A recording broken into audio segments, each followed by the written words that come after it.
सगल्यांक तुमकां देव बरो दीस आवडेता। हांव क्रिस्टोफर डायस, गांवान वेली, कोंकणी उलोय, लंडन फुलोय, आवाज कम्युनिटी रेडिओ, सावथहॅम्पटन UK तुमच्या मुखार दवरता एक कविता। कविताचें नांव जावन आसा माड। कविता बरोवपी लेट एंथनी कोरोया पेरेंकर। तो सुरू करता म्हजी कविता माड। दुर्गांतलो माड म्हजो शेजारी, सकाळ फुडें म्हजी ताचेर नदर पडटा, तेन्ना तो म्हाका ओलूच दोळो मोडटा। अमुर्को चांसता आपल्या सळसळीत चुट्टांच्या सुरार, आडसोळां नाल्लांच्या संगीता कुंपासार आसत दोलोत नाचत रावता।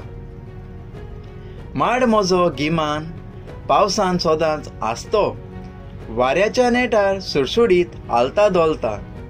आपल्या रोसाळ आडसोरां नाल्लांनी आमकां दादसपण दिता। परंपरीक माड म्हजो अस्मितायेचो नमुनो। आतां ताका राज्यांतलो भौशीक मान पुरस्कार मेळोन ताच्या बुजांक नाजूक फिंतां सोदल्यांत। प्रत्येक गोंयकारांक गोर बोगलां व्हडपण व्हडलां। देव बरें करूं। कोंकणी उलोय, लंडन फुलोय।